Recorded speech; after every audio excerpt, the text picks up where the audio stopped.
তা ওদের ওইখানে আমরা এক রাত ছিলাম, আমাদের ওর ফ্রেন্ডের এক বাসায় আমাদের থাকতে দিয়েছিল এক রাত। তারপরে ও রাত্রে যখন দুধ খেতে চায় না, তখন আমি বলছি তুমি না খেলে আমিও খাবো না। আমার 35 প্রাণী। তাসরিন, আপনি কি অনুষ্ঠানটা শুনতেন আগে থেকে? আমি আগে শুনতাম না, তো মেয়ের পরীক্ষার জন্য আমি টিভির কানেকশনটা অফ করে দিই। তখন যখন পরীক্ষা শেষ হয়ে যায় তখন মা মেয়ে দেখেন শোয়ার আগে এফএনএ, তখন আপনাদের এই রেডিওর মা মেয়ে দুজনে মিলে একসাথে শোনেন? হ্যাঁ, ও শুনে। Oh very good, she is so cute. ওর বয়স কত? ওর বয়স এবার 9 চলে। শি ইজ মাশাআল্লাহ সো কিউট। এবং ও আছে, ও আমাদের আশেপাশে আছে, গল্পের প্রয়োজনে হয়তো বা ওকে আমরা বাইরেও পাঠিয়ে দেবো, কারণ গল্পটা খুব সেন্সিটিভ। এবং শি ইজ সো কিউট মাশাআল্লাহ। ওই কি আপনাকে খোঁজ দিয়েছে এই গল্প অনুষ্ঠানের নাকি? হ্যাঁ, আমাকে বলে মাম্মু তাহলে তুমি যত কান্না করো, তুমি যে মন খারাপ থাকে সবসময়, তুমি তাহলে এখানে যেহেতু আঙ্কেলদের সাথে যে নাম্বার দেয়, তখন বারবার কয়েকটা নাম্বার নেয়, তখন ওখানে চেঞ্জ থাকে নাম্বার, যে ওখানে গানের কথা চলে আসে ওই নাম্বারগুলা। পরে এক সময় আমার মেয়ে দ্রুত মশারির ভিতর থেকে যে কলমে আরেকটা মোবাইলে ওই নাম্বারটা লিখে তারপরে রেকর্ড করে রাখে। That's really great. আমার সাথে মেয়েই আগ্রহ ছিল বেশি। আচ্ছা, তারপরে আপনি ও শুনে বলে আপনি শুনতে গিয়ে আপনি নিজে খোঁজ পান। ঠিক আছে, চলেন শুরু করেন। আমি 2008-এ আমার বোন ধানমন্ডিতে থাকতেন, ওই বোনের হাজবেন্ড থাকতেন কোরিয়া। তখন 2 ছেলেকে পড়ালেখার জন্য ওই বোন থাকতেন। তখন ওই বোনের বাসায় আসি। ওই নিচে আমার বাচ্চার বাবার ফুপু থাকতেন। তখন এরা আমাকে দেখে বলতো, আমি একটু আগে থেকে এই পর্দাটা, আমি এখন থেকে না, আমি আগেও নামাজি, কিন্তু তখন একটু বাইরে যখন ছিলাম, দেশের বাইরে, তখন স্টাইল, যেমন হেয়ার স্টাইল করতাম, অনেক নেল পালিশ চয়েস ছিল ড্রেস আপের সঙ্গে। আচ্ছা, তো আমি একটু পিছনে ফিরতে চাই আমাদের অনুষ্ঠানের নিয়ম অনুযায়ী, খুব ছোট করে, যেহেতু আপনার গল্পটা মূলত সংসার কেন্দ্রিক গল্প। তার আগে আমি একটু জানতে চাই যে আপনার ফ্যামিলি সম্পর্কে, লাগে আপনার বাবা কি করতেন, আপনার কয় ভাই বোন ছিলেন? আমার বাবা রোডস এন্ড হায়ার প্রথম শ্রেণীর ঠিকাদার ছিলেন। আমার বাবা স্ট্রোক করে মারা যান 2003-এ। তখন আমি বাইরে যাই, আমার বোন, দুলাভাই আর বোনের ছেলে ছিল তখন। ওরা বাইরে ছিল আগে থেকে? জি। তখন আমি এক সময় বলেছিলাম যে আমাকে নিয়ে যেতে ওই দেশে। কোন দেশে? দক্ষিণ কোরিয়াতে। দক্ষিণ কোরিয়া। তখন আমার দুলাভাই বলেন, আরে আনমেড মেয়েরা এখানে আসে না, এটুকুই শেষ, আর কোনো কথা নাই। তার কয়েক মাস পরে আমার বাবা স্ট্রোক করে মারা যান। তখন আমি খুবই আপসেট হয়ে যাই, কারণ আমি সবার ছোট ছিলাম। আর আমার বাবা কিছু হলে আমাকে বলতো পানি খাওয়া, কিংবা বাসায় এসে গেট খুলে বলতো যে তুমি দরজা, আমার নাম ধরে বলতো দরজা খুলে। আমার দাদি মারা যাওয়ার পরে আমাকেই ডাকতো। দেখা যায় ভাইরাও অনেকই করতো, আমার বোনরাও আবদার করলে, সবার ছোট ছিলাম, দেখা যায় বাবা ঈদে আলাদা দিয়েছে, বোনরা আলাদা দিয়েছে, ভাইও আলাদা দিয়েছে এইভাবে। আবার 3 ভাইয়ের বেতনের টাকাও মাঝে মাঝে আমার কাছে রাখতো, কারো টাকা চোপার নিচে রাখতাম, কারো আলমারিতে রাখতাম, দেখা যায় বাবা। কিন্তু আমি কখনোই, আমার একটা অভ্যাস ছিল, টাকা আমি নষ্ট করতাম না এখনো, না হলে এই ঢাকাতে আমি ধানমন্ডিতে টিকে থাকতে পারতাম না। যে বোন যেটা দিচ্ছে সেটা আমি আজকে 7 বছর চলে এইভাবে চলি। আমার বোনও বলে যে আসলে ও সংসার জীবনে অনেক। ঠিক আছে, বুঝতে পেরেছি আপনার পরিবার সম্পর্কে। কয় ভাই বোন আপনারা? আমরা 3 ভাই 6 বোন। 3 ভাই 6 বোন। তো আপনি যে গল্পে ছিলেন যে আপনার বোনের বাসায় বেড়াতে এসেছেন, এটা দেশের বাইরে থেকে থেকে আসার পরে, বাংলাদেশে আসার পরে? দেশে থেকে আসার পরে যে ওটা একটা আমার ফ্যামিলির সাথে, আমার মায়ের সাথে একটু রাগ হয়েছিলাম। তারপরে যেই বোনটা আমাকে এখন যে সব কিছুই দেখে, তার উপরে একটু রাগ হয়েছিলাম, তার জন্য ওই বোনের বাসায় আসছিলাম। আর তাদের সাথে আমি টোটালি কন্ট্যাক্ট করতাম না, তখন সময় কাটাতাম শুধু। আমার রুমে একটা টিভি, আমি স্টেডিয়াম থেকে একটা টিভি কিনছিলাম ওই সময়, যে আমার সময় আসলে কাটে না ইবাদত করেও। আচ্ছা, আপনার পড়াশোনা বেশি দূর হয়নি? আমি বাইরে চলে গেলাম, ইন্টার করে আর পড়া হয়নি। ইন্টার পরে আপনি পড়াশোনা করতে পারেননি। ওকে, সো দেশে আসলেন, দেশে আসার পরের ঘটনা? দেশে আসার পর যাই হোক এইভাবে আমার তাও সময় কাটে না, তখন বিভিন্ন তালিমে যায়, নিচে যায়। তখন ওই নিচের ওই সময় ওরা ছিল 2 বোন, তো আমাদের বাসায় আসতো, আমাদের বাসায় কোনো ছেলে ছিল না।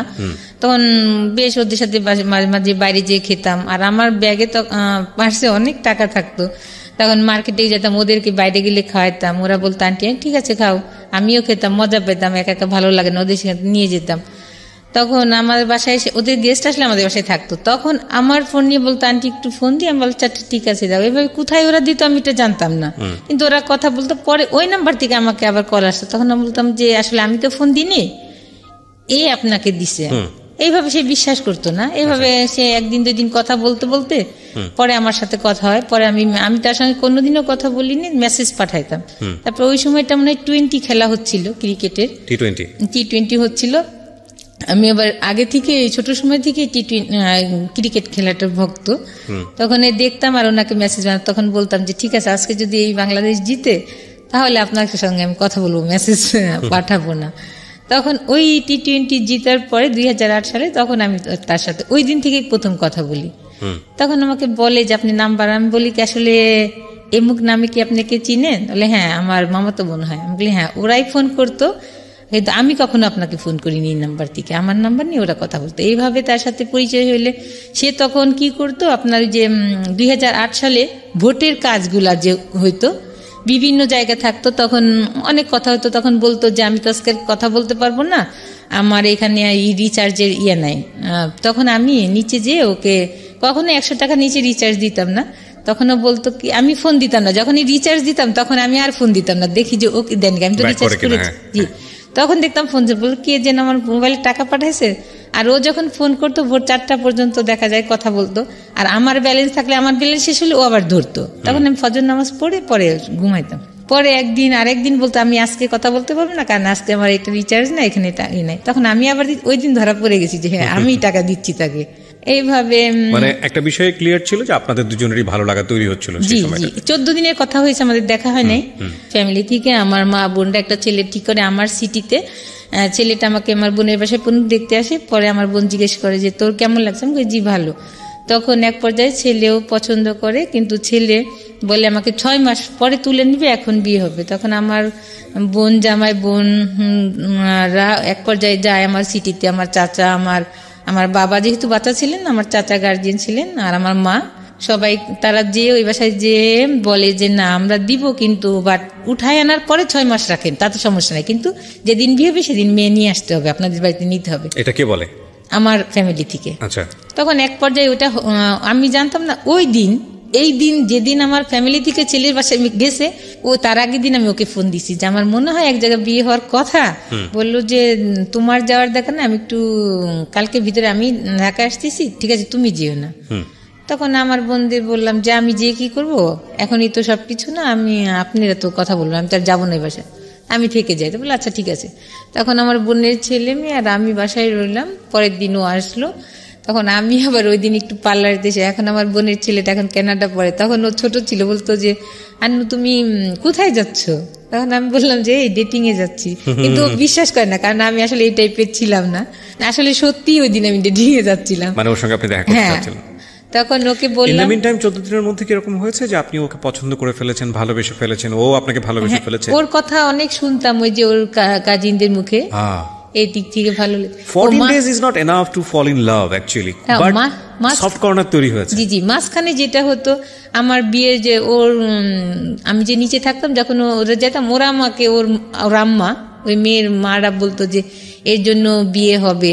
আমার যে আমার যার সাথে বিয়ে নেক্সট ডে হলো, তার যে চাচা, তাকে বলতো যে ওনার জন্য একটা ছেলে দেখো। তাই উনি আমার বলতো যে যার মুখই দেখলাম না তাকে বিয়ে কিভাবে ঠিক করবো।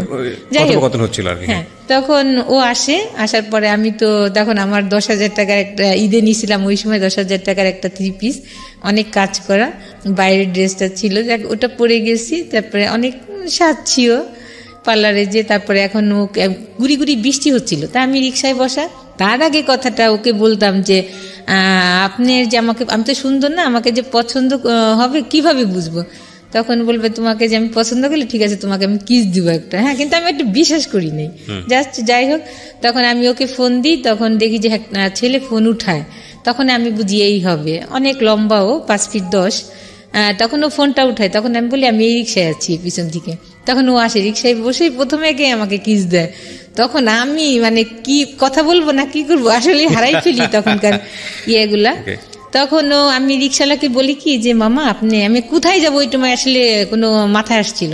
তখন আমি বলি মামা আপনি ধানমন্ডি পার্কে যান, ঘুরি ঘুরি বৃষ্টি হচ্ছে, ওটা মাথায় খেয়াল করি নাই। তারপরে গেলাম, ওখানেই জাস্ট 1 ঘন্টা কথা হয়েছে। তখন এই কথাগুলো বললাম, শেয়ার করলাম। তখন ও বললো ঠিক আছে কোনো সমস্যা নেই, আমি বিয়ে করবো তোমাকে, আমার দেশে যেতে হবে না, ওই ছেলেকে বিয়ে করতে হবে না। তখন আমি বললাম ছেলেটা তখন জানতাম যে ও তো ইঞ্জিনিয়ার, কিন্তু ওই কাজটা তখন ও করে, ভোটার আইডি কার্ডের কাজটা হ্যাঁ কাজ করে। তারপরে কি হলো বললাম, তখন বললো কি চলো একটু মার্কেটিং। তখন তো আমার কাছে আসলে অত টাকা ছিল না, তখন আমি ওর জন্য একটা মেরুন পাঞ্জাবি দিয়ে কাজ করা পাকিস্তানি। 14 দিনের মধ্যে এত দূর চলে গেলেন আপনারা? ওই যে আমার বিয়ে ঠিক হয়েছে দেখে ও আসছি ঢাকাতে। ঠিক আছে, বাট আমি দেখি নাই। আপনাকে তো দেখতে আসতেছে, বিয়ে তো ঠিক হয়নি তখন। ওই জন্য ওই যখন কথা হলো তখনই বললো যে না তোমার ওখানে যেতে হবে না, আমি তোমাকে বিয়ে করবো। তারপরে আমি বললাম যে আপনি যে বিয়ে করবেন ঠিক আছে, আপনি তো আত্মীয় আছে তাহলে এখানে, তাদেরকে বলেন। বললে না তাদেরকে বলা যাবে না। আমি কই আপনার বাবা মা না, কি না তাও বলা যাবে না। মানে আপনি ওকে ভালোবেসে ফেলেছেন, টু বি অনেস্ট। হ্যাঁ আসলে 14 দিন কথা হয়েছে। যাই হোক, এইগুলো কিন্তু পয়েন্ট, হ্যাঁ এগুলো খুব পয়েন্ট, এবং এগুলো আমাদের জীবনে প্রতিনিয়তই ঘটে। 14 দিন হয়েছে ওনার ক্ষেত্রে, কারো ক্ষেত্রে 1 ঘন্টা হয়ে যায়। আর ওই দিনে আমি প্রথম দেখি, তারপরের দিনে আমার আর কি বিয়ে হয়। তখন আমরা নিউ মার্কেট যাই, নিউ মার্কেটে যে আমার সাইজ চুজ করে ওর ড্রেসগুলো আগে কিনে দিই ওকে, আর আমার শাড়ি। পুরা টাকাটা হয় না, আমাদের যে টাকা ছিল শপিংটা হয় না করা। পরে আমি কিছু টাকা করে রেখে আসি, বলি আপনাকে এইভাবে আমি পাঠাই দিব, দিয়ে যাবো এখন। পরে এসে আমার শাড়িটারিও কেনার পর আমার ব্লাউজ বানাই দিতে যাই। আর আমরা বাইরে তখন খেলাম, দুজনে খেয়ে আমাকে আমার বাসার কাছেই নামাই দিয়ে চলে গেল। আপনারা দুজন সম্পর্কে জানতেন? ওই যে ফোনে যত কথা হয়েছে। মানে কি জানতেন? ওর পরিবার সম্পর্কে ডিটেইল জানতেন? হ্যাঁ জানতাম, কেন ওর কাজিনরাই সবসময় বলতো। আচ্ছা, আমাকে আপনার পরিবার সম্পর্কেও জানতো না? তেমন জানতো না আমার পরিবারের সঙ্গে। 14 দিনের দিন দেখা, প্রথম দেখাতেই এরকম একটা ঘটনা। আমি আসলে কিছু বলি নাই, কিন্তু কারণ কি তাকে চিনি না, তার কাছে আমার ফ্যামিলি এত কথা। পরের দিন আপনারা বিয়ে করার প্ল্যান করছেন, তো বিয়েটা তো আসলে পারিবারিক বন্ধন, পরিবার বলেছিলাম আমি।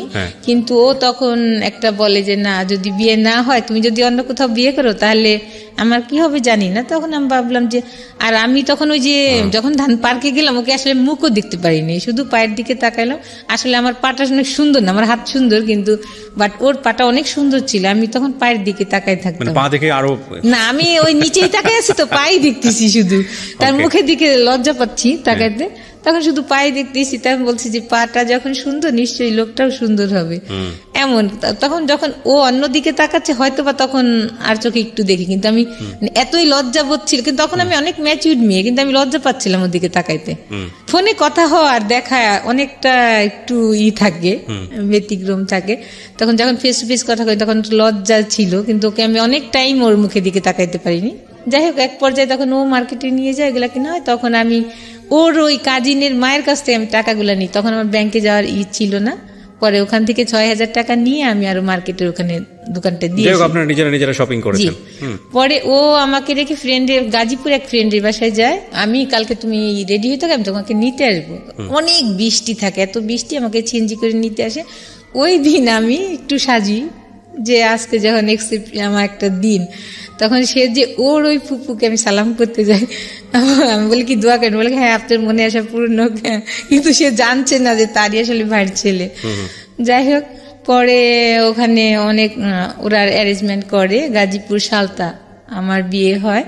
বিয়ে হলে বিয়ে ছিল ওর ফ্রেন্ডরাই ছিল, আমার কেউ ছিল না আমার পক্ষে। তখন এক পর্যায়ে কাবিনের টাকা বেশি লিখেছে, 4 লাখ টাকা কাবিন হয়। দেখে একটা বিষয় খুবই খেয়াল করার মতো, সেটা হচ্ছে ঘটনার যদি একদম 2 লাইনে সাম আপ করি, উনি যাকে বিয়ে করলেন ওনাদের নিচ তলার ভাড়াটিয়া, যার সঙ্গে ওনার একটা সম্পর্ক ছিল, এই অর্থে 2 বোনের সঙ্গে উনি বাইরে মাঝে মাঝে আউটিং করতেন। তারা ওনার ফোন ব্যবহার করে যে ভদ্রলোককে উনি বিয়ে করলেন তাকে ফোন দিত। তো এইভাবে আসলে ওনার সঙ্গে কথোপকথন একটা পর্যায়ে, এবং 14 দিন কথোপকথন যেটা হয়েছে যে উনি অনেক বেশি লোনলি ছিল। ইতিমধ্যে উনি বাড়ি থেকে রাগ করে ওনার বোনের বাসায় আছেন, ওই সময়টাতে উনি টাইম পাস করছেন, বিভিন্ন রকমের কথাবার্তা বলতো ওই ভদ্রলোকের সঙ্গে। ইন দ্য মিন টাইম ওনার বাড়ি থেকে বিয়ে ঠিক করা হয়, সেটা ওই ভদ্রলোক জানতে পারে। জানার পরে ওনার সাথে ফার্স্ট দেখা, ইমোশনালি ওনারা একটা সিদ্ধান্ত নিয়ে ফেলেছেন, দে উইল ম্যারি। এবং যেখানে মেয়ে পক্ষের কোনো গার্জিয়ানই উপস্থিত নেই, ছেলে পক্ষের কয়েকটা ফ্রেন্ড আছে, এই বিষয়গুলো খুব খেয়াল করার মতো। আপনারা হয়তো গেস করছেন যে এরপরে কী হবে না হবে, বাট এগুলো আমাদের প্রাত্যহিক জীবনে হয়। হওয়ার পরে আসলে কি হয় সেটাও খুবই লেসন। আচ্ছা, আজকের এই স্টোরিতে হ্যাঁ বলেন। তারপর ওখানে নিয়ে যে বিয়ে হয়, তখন ওই কাবিনের টাকা করতে যে টাকা থাকে না, তখন আমার গলায় চেন ছিল, চেনটা রেখে আমি ওখান থেকে কিছু লোন করি, যে টাকা আমি পাঠাই দিলে চেনটা নিয়ে যেতে। তারপরে এভাবে বিয়ে করে আমরা দুজনে একসঙ্গে আসি। আসার পরে ওই দিন আমার বোন ছিল না, ওই যে আমার ছেলে পক্ষ দেখার জন্য যে সবাই গেছে দেশে, ওই দিন বাসা ফাঁকা। তখন আমি বলি কি থাক, কোথাও যাওয়া থাকে না, আমাদের বাসায় যেয়ে উঠি। তা ওদের ওইখানে আমরা এক রাত ছিলাম, আমাদের ওর ফ্রেন্ডের এক বাসায় আমাদের থাকতে দিয়েছিল এক রাত। ওরা অনেক ফুল টুল দিয়ে ওখানে অনেক কিছু ওরা সাজায়, আমাদের অনেক বাসর রাত আপনাদের? জি, বাসর রাত ওরা ওখানেই করে। আর আমাকেও বরণ টরণ করা যেটা, এটাও ওরা করে এগুলা। তারপরে ফিতা দিয়ে আমাকে ফুল দিয়ে গেট রুমে ঢুকায়। তারপরে পরের দিন আমরা চলে আসি। আমি বলি তাহলে আমার বোন তো নাই বাসায়, আমাদের বাসায় উঠি, অনেক রাত্রে আসি। তারপরে ধানমন্ডির এসে 27 বসে আমরা ফুচকা খেয়ে বাসায় ঢুকি। খাবার খেয়েছিলাম কিনা জানি না। তখন বাসায় এসে থাকি। বাসায় আবার আরেকটা মা মেয়ে থাকতেন ওই বাসাতেই, বড় বাসা ছিল, আরেকটা রুমে ওনারা থাকতেন। তখন আমি উঠলে পরে ওনারা আবার আমাদেরকে শরবত, মিষ্টি না ওই সময় একটা শরবতই আমাকে খাওয়াইছিল মনে আছে। তারপরে আমি ওই কয়েকদিন রান্না করিনি, ওনারাই রান্না করে দিত। আমি ওনারা বলতে কি ওনারা আপনার হাজবেন্ডের আত্মীয় ছিল? না, তাহলে ওনারা অন্য পার্সন ছিল ওখানে থাক। ওই একটা বাসা জানতো আপনাদের সম্পর্কে, আপনারা দুজন ওখানে থাকতেন? যে আমি বলছি খালাম্মা আমি বিয়ে করছি, তখন বলছি যে নিচে ওর আত্মীয়, তখন ওনারা চিনে। যা কয়েকদিন থাকার পরে তখন ওই মহিলা মাঝখানে জানি না, তার ছেলে ম্যারিড ছিল কিন্তু আমাকে খুব ডিস্টার্ব করতো। আমার বোনকে আমি বলেছি অনেকবার, ওই যে মুরব্বী কি মা ছেলে মাটা। তারপরে আর কিছু বলি না। যখন আমি বিয়ে হয়ে আসছি, তারপর আমাকে রান্না টান্না করে আমাদের দুজন কাজ খুব আদর যত্ন করছে। মাঝে যে নিচে ওর ফুপুকে যে আবার উনি এগুলা করছে আমি জানি না। পরে উপরে আছে, তখন আমাদের রুম বাইরে থেকে তালা দেওয়া যে ওরা নাই, কিন্তু উনি কি বলছে যে ওরা ভিতরে আছে। এখন আমাদের দুজনের তো অনেক ওয়াশরুম চাপছে, কিন্তু বেরোইতে পারছি না। ওরা যাচ্ছে না 12টার দিক পর্যন্ত এই বাসাতেই, ওরা মা মেয়ে ওর কাজিন ওর ফুপু ওরা বাসাতে। তখন এক পর্যায়ে ওরা আর কতক্ষণ থাকবে, তখন ওরা নিচে যায়। তখন আমরা ওই 12টার সময় আমরা বের হয়ে ওয়াশরুমে যাই, যে পরে আমি কেন জানি আমার মনে হয় আমি একটু রেডি হয়ে বাইরে যাই। পরে ওই বিয়ের শাড়িটা আমি পরি, ও পাঞ্জাবি পরে, দুজনে পরে। পরে আমি বলি কি, ওনার যে মেয়েটা থাকতো, যে আমাদের সাথেই আরেকটা যে ইয়ে থাকতো খালাম্মা, ওনার মেয়েটা, আমি বলি কি আপা আমরা একটু বাড়িতে ঘুরে আসি। কেন জানি আমার মাথায় আল্লাহর তরফ থেকেই হয়তো বা, কারণ নাহলে ওইখানে গ্যাঞ্জাম হতো পরের দিন। পরে আমার বোনের বাসায় যাই, বলি আমি সরাসরি উঠে, যে ওকে আবার বলি নাই যে আমি আমার বোনের বাসায় যাই, চলো রিক্সা নিয়ে যাই। আপনারা উঠেছেন কোথায়? আমার ওই যে আরেকটা বোন যে ছিল, যে বোনটা কোরিয়া থাকতো, ওর না না না, আপনি বিয়ে করে উঠলেন কোথায়? ওই বাসাটাই, ওই নিজের বোনের বাসাতে? জি। ওই বোন জানতো যে আপনারা বিয়ে করে এসেছেন? না, ওই বোন তো ওই যে বললাম না বাসায় ছিল না, যে আমার জন্য ছেলে দেখতে গেছিল সবাই দেশে। মানে ওই বাড়িতে আপনার আত্মীয় স্বজন কেউ ছিল না যেখানে উঠেছেন? বোনের ছেলে, একটা ছেলেকে নিয়ে গিয়ে আপনি উঠতেছেন, বাসায় মানুষজন সন্দেহ করবে না? না, তখন ওই যে ওই খালাম্মারা ছিল, বলছি আমি যে বিয়ে করছি আমি। খালাম্মা বলতে কোন খালাম্মা এটা? মানে আমার বোন, ওখানে তো বড় ফ্ল্যাট ছিল, দেখা যায় একটা রুমে ওই খালাম্মা তার মেয়ে ছিল, খালাম্মার হাজবেন্ড ছিল। এই খালাম্মাটা কি ধরনের খালাম্মা? ওই বাসায় থাকতো আমরা, যে আর কি আপনাদের সাথে ভাড়া থাকতো? হ্যাঁ, জি জি। আচ্ছা, ভাড়াটিয়া ছিল।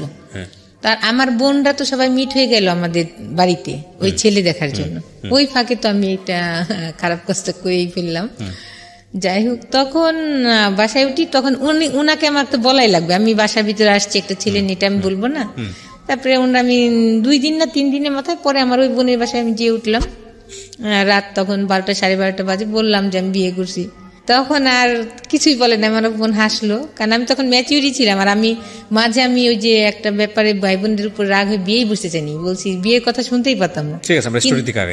যাই হোক, তারপরে বিয়ে করার পরে এখন পর্যায়ে তো তারা জানছে। পরে ওরা যে ভিতরে সব আমার শ্বশুরকে ফোন করে বলছে, চাচা শ্বশুর, আমি জানি না এগুলা। পরে আমাদেরকে ফোন না, আমি ড্রেস নিতে আসি বাসায়, আমার বোনের বাসায় আমি থাকি। আমার বোন বলে কি যাওয়া দেখা নাই, ওখানে কে রান্না বাড়া তোর দিবে, তোর এখানে থাক। পরে আমি ড্রেস আনতে যাই, ওর ড্রেস, পরে ওর শু আর ড্রেস আমি ব্যাগে নিয়ে আসতে, তখন দেখি যে ওর ফুপু তো বোন তালা দিয়ে রাখে গেটের, মেন যে গেট নিচে কেচি গেট। কি ব্যাপার তালাকে? ওদের বাসায় বলি আপনি চাবি দেন তালাকে। ওদের বাসায় যাওয়ার পর ওরাও বাসা থেকে তালা দেয়, কি ব্যাপার? তখন আমাকে ওদের বাসায় আটকানোর পরে ফোন দিলে আমি ফোন দিই, আমার বোন আমার দুলাভাই যায়, কিন্তু ও যায় না গেলে ওখানে প্রথম দেখি ওর বড় চাচাকে, আর আরেক চাচা, 2 চাচা আসছে। পরে 3-4 ঘন্টা আমাকে আজে বাজে কথা বলছে ওর ফুপু। এর মাঝে বলে আমাকে, ওই সময়টা আমি শুনি, ওর চাচারাও বলে যে এই ছেলে তো ভালো না, তুমি যে বিয়ে করছো না জেনে, ওর তো একটা ছেলের সাথে অ্যাফেয়ার ছিল। তখন বলে ওরা, ওই সময়টাকে আমাকে বলে যে একটা ছেলের সাথে অ্যাফেয়ার ছিল, ওই ছেলের জন্যই ও গলায় দড়ি নিতে চাইছে, কেরোসিন গায়ে ঢেলে ও আত্মহত্যা করতে চাইছে। আমি এর কোনো কিছুই বলি না, কিন্তু ভিতরে বলি আল্লাহ এখন আমি কি করবো। তখন মেন লজ্জা পাচ্ছিলাম, ওখানে বোন জামাই ছিল। আমি যদি একা শুনতাম কথাগুলা আমি লজ্জা পেতাম না, কিন্তু কষ্ট পেতাম, কিন্তু আমি মনে হচ্ছিল কি আল্লাহ মাটি, কিন্তু ওরা যে বকাবাজি করতেছে ওইগুলো আমার কানে যাচ্ছে না, আমি খালি এইগুলো আমার বোন দুলাভাই শুনতে। যাই হোক, তা আমি ওই সময় ফার্স্ট জানি এগুলো। এখন আমি কি করি, আমি না কিছুই বলি নাই, তখন আমার চাচা শ্বশুর আমাকে, যে উনি মারা গেছেন, উনি আমাকে একটা সার্টিফিকেট দিয়েছিলেন যে মেয়েকে একটা ধন্যবাদ, এত ঘন্টা ধরে এত মানুষ এত কিছু বলছে, যে একটা কথাও সে বলে নাই। তখন আমাকে বললো তোমার মতামত কি? আমি বলি কি আসলে তো আমি একটা অন্যায় করে ফেলেছি, আমি এখন কি বলবো, এটা আমার, আমি বলেছি ওকে যে গার্জিয়ানকে ইয়া করতে, কিন্তু ও গার্জিয়ানের আপনাদের করে না। আমি বলছি আমার গার্জিয়ান নিয়ে, ওর গার্জিয়ান নিয়ে, কিন্তু ওইগুলা করেন। এক পর্যায়ে আমি বাধ্য হয়েছি ওর সঙ্গে বিয়ে বসতে। তখন আমার বোন সবকিছু মিলে দেখেন ওরা করে ফেলছে। তখন আমার বোন বললো ও তো ম্যাচিউর হয়েছে, ও যদি বিয়ে করে একটা খারাপ কাজ করে না, ও তো খারাপ কাজ করে না, ও তো এতদিন ধরে আপনাদের এখানে থাকে, আমার আরেক বোনও থাকে, তা এর আগে কি কিছু খারাপ শুনেছেন? বলছে না। তাহলে কিভাবে খারাপ বলতেছেন? আমার বোন সে বিয়ে করছে, কোনো খারাপ কাজ করে নাই।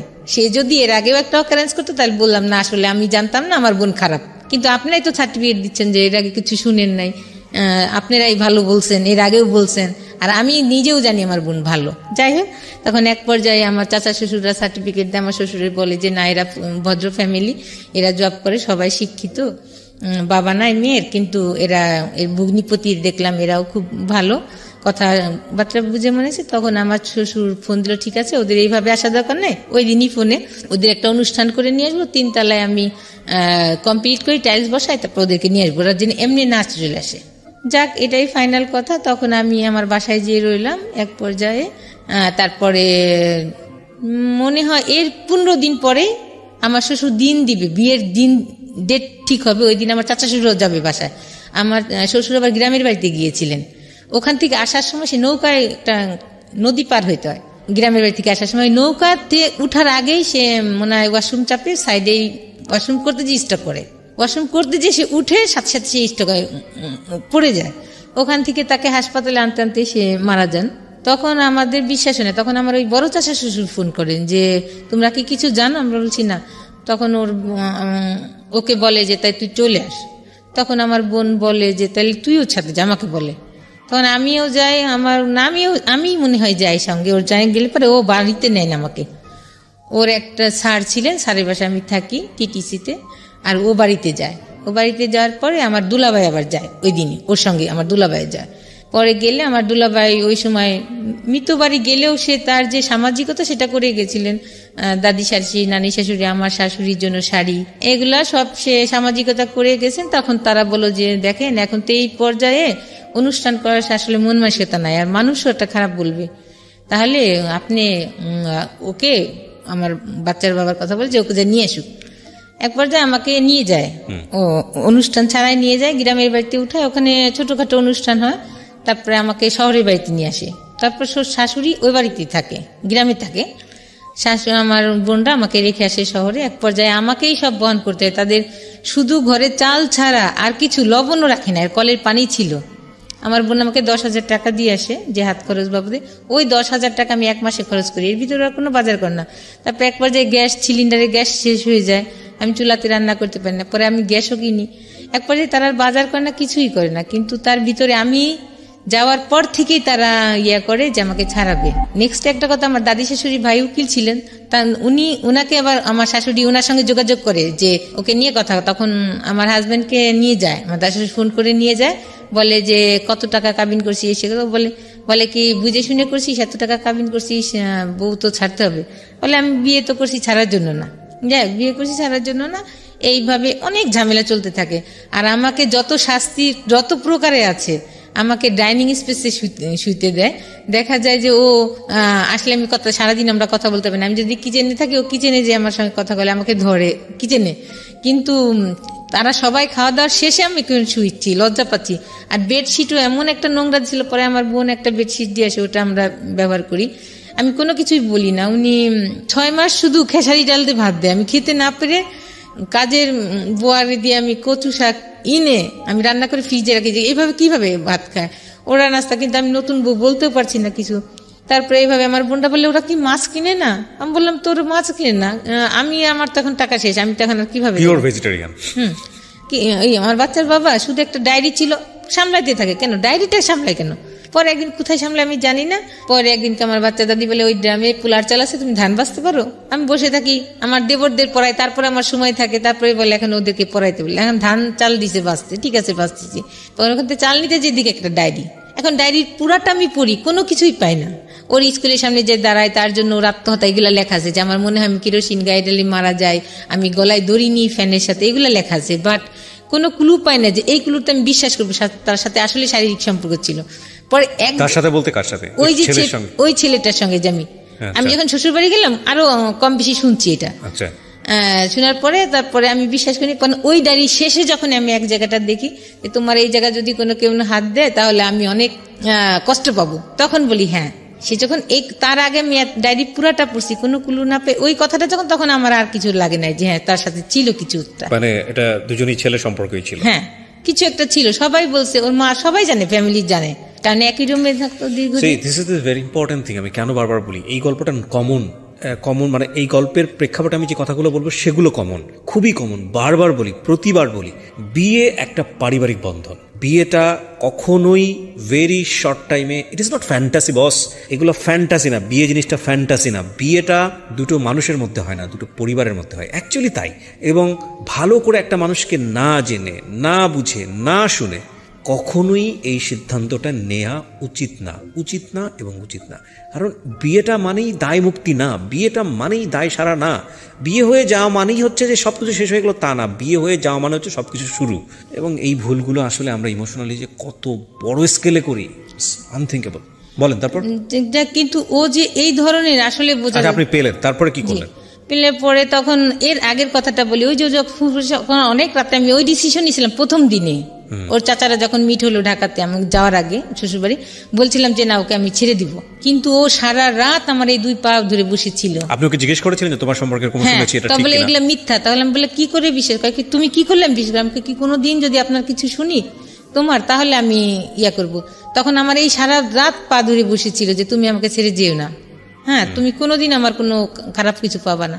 তখন একটা ছেলে যদি এভাবে কান্না করে, এত করে, সে আপনি ডায়েরি পেলেন, তখন নেক্সট যে তার ডায়েরি পেলাম, তখন তো আমার অনেক দিন তার সাথে সংসার জীবন হয়ে গেছে। তখন আর আমি কিছুই বললাম। আপনি তাকে কোনো জিজ্ঞেস করেন ডায়েরিটা কি? হ্যাঁ সে শুধু সামলাইতো। পরে আমি পাওয়ার পরে যখন তাকে টর্চার করলাম, এগুলা জিজ্ঞেস করলাম যে এগুলা, তখন সে 5 ওয়াক্ত নামাজ পড়ে, আমি 5 ওয়াক্ত নামাজ পড়ি, তার ভিতরে এগুলা তখন করলো কি, সে সব ডায়েরি আরো কাগজ টাগজ ছিল তার ড্রয়ারে, ওগুলা পুরাইলো আমার সামনে, পুরাই ফেললো। ওই ডায়েরিটা আরো কি কি কাগজ ছিল ওগুলো পুরাই ফেললো। বাট আনসারটা কি ছিল তার? কিছুই বলে না, শুধু হাসে এক পর্যায়ে রেগে সব পুরাইলো। তখন আমার তো নতুন সংসার, কোনো কিছুই রাগ না। বিয়ের কয় মাস পরে ঘটনা এটা? বিয়ের 2 মাস 3 মাস পরে। মানে আপনি তখন শিওর হয়ে গেলেন যে এরকম একটা সম্পর্ক ছিল? আর এলাকারও বলছে আমাকে এগুলা। যাই হোক, বলার পরে আমি তো সংসার করছি। এক পর্যায়ে আমার ছেলেটাকে এটা আপনি আইডেন্টিফাই করতে পেরেছিলেন? জি, ওদের পাশের বাসায় ছিল। তো রাতে ওদের কোনো বোন ছিল না, ওরা 4টা ভাই ছিল। ওদের 2 ফ্ল্যাট নিয়ে থাকতো, ফাঁকাই থাকতো রুমগুলা, ওর সঙ্গে রাত্রে থাকতো এসে, হয়তো বা বন্ধুর মতন খুব ক্লোজ ছিল এই পর্যায়ে। তখন যাই হোক, এগুলো সব আপনি ওর মুখ থেকে শুনেননি? না, ও আমাকে কিছুই বলে না। হ্যাঁ, ওর আত্মীয় স্বজন বলেছে। তারপরে এক পর্যায়ে আমি প্রেগনেন্সি হই, 2009 আমার মেয়েটা হয়।